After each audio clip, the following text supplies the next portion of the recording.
से महाराष्ट्र तक का सफ़र बहुत बड़ा भी रहा, बहुत अनोखा भी रहा। कल मेरा पहला दिन था, आज दूसरा दिन है मुंबई में। ये विरार में मुझे आने का अवसर मिल रहा है।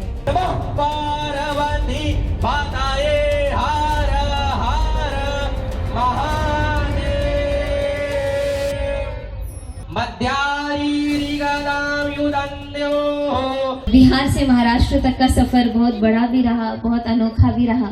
कल मेरा पहला दिन था, आज दूसरा दिन है मुंबई में। ये विरार में मुझे आने का अवसर मिल रहा है आप सभी लोगों के बीच में। और खास उद्देश्य यही है कि हम लोग हमारे भारत के, पूरे विश्व के प्रसिद्ध हमारे माननीय प्रधानमंत्री जी के विकसित भारत के सपने को पूरा करने के लिए, उनके हाथों को मजबूत देने के लिए देश भर में जहाँ पे भी हम सभी की पार्टी का प्रचार प्रसार का काम हो वो हम करेंगे।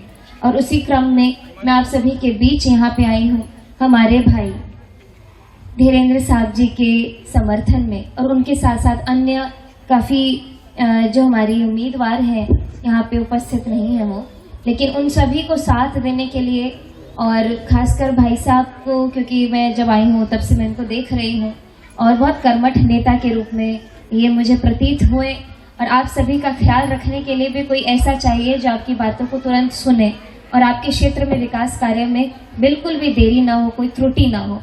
पिछले बहुत टाइम से मैं देख रही हूँ कि विरार की जो स्थिति है विकास से कई दूर है। मैं छोटी थी तब भी आई थी, हमारे समाज का यहाँ पे कार्यक्रम होता रहता है। इधर कितने लोग हैं इधर बिहार उत्तर प्रदेश के? अरे अब तो मुझे बोलने की भी जरूरत नहीं है। छोटी थी तो यहाँ पे सरस्वती पूजा भी होता था जिसमें मैं आती थी। तो फिर से 23 तारीख को है और इसीलिए अभी बहुत ये ऐसा क्रूशियल समय है, बहुत महत्वपूर्ण समय है कि आप सभी अपना नेता ऐसा चुने, ऐसी पार्टी को चुने जो पार्टी काम करने की गारंटी लेती हो।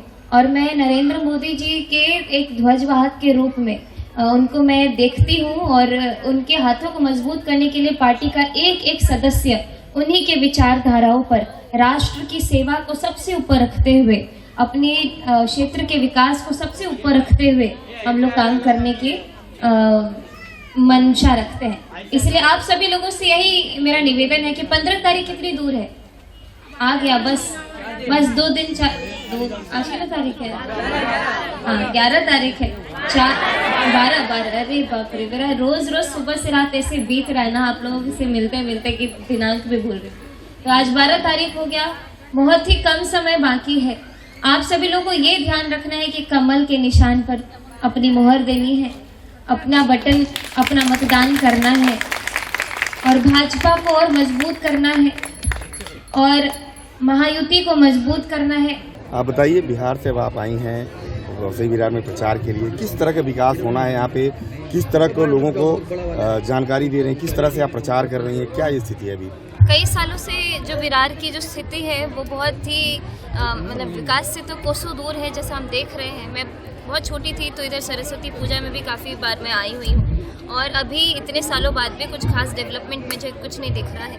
लेकिन अभी यही बहुत महत्वपूर्ण समय है कि सभी लोग मिल करके अपने क्षेत्र के विकास को ध्यान में रखते हुए भारतीय जनता पार्टी के जो प्रत्याशी हैं हमारे भाऊ हमारे सामने खड़े हैं धीरेन्द्र जी, और इनको सभी लोग सहयोग करें। मैं इनके सहयोग के लिए बिहार से यहाँ आई हूँ और बीएमसी चुनाव में लगातार बढ़ चढ़कर हिस्सा ले रही हूँ और ऐसे ऐसे लोगों से और उनके उत्साह को देखते हुए मुझे बहुत प्रसन्नता हो रही है। तो कोई दो राय नहीं है, सभी लोगों को इस बार बस यही है कि क्षेत्र के विकास पर सब लोग को बहुत ध्यान है और इधर उधर के जो मुद्दे या फिर बातें उठाई जाती है जो चुनाव के जो दौरान अलग अलग नैरेटिव्स बनाना, ये सब काम करना, तो अभी कोई भी लोग इधर उधर की बातों से बिना अफेक्ट हुए सिर्फ अपने क्षेत्र के विकास के बारे में सोच रहे हैं। इसीलिए भारतीय जनता पार्टी को मजबूत करने के लिए और महायुति के लिए उनके प्रचार प्रसार के लिए मैं यहाँ आई हूँ और हर जगह सिर्फ पॉजिटिव ही दिखाई दे रहा है। अच्छा, यहाँ पे अगर भाजपा की सरकार बनती है तो बिहारियों के लिए क्या नई सुविधाएं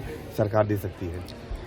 इस जगह पर खास करके 2 दिन पहले हमारे माननीय मुख्यमंत्री जी ने एयरपोर्ट बनाने का अनाउंसमेंट किया है, तो लगातार ऐसे ऐसे क्षेत्र जहाँ पर हमारे बिहार के बहुत सारे लोग हैं उसको प्रायोरिटी में लेकर के यहाँ की सरकार काम करेगी। और अगले 5 साल तो बहुत ही महत्वपूर्ण है, क्योंकि एक ऐसे तरीके से सरकार का विस्तार होगा जहाँ पे हमारे लोकल लेवल पे भी हमारी भारतीय जनता पार्टी होगी और बीच में भी होगी, तो हम लोग बहुत ही फटाफट किसी भी कार्य को अंजाम दे सकते हैं। खबरों की रणभूमि में यहाँ शोर नहीं सोच लड़ती, जहां शब्द नहीं फैक्ट्स वार करते हैं और हर सवाल खोलता है सच की नई परत।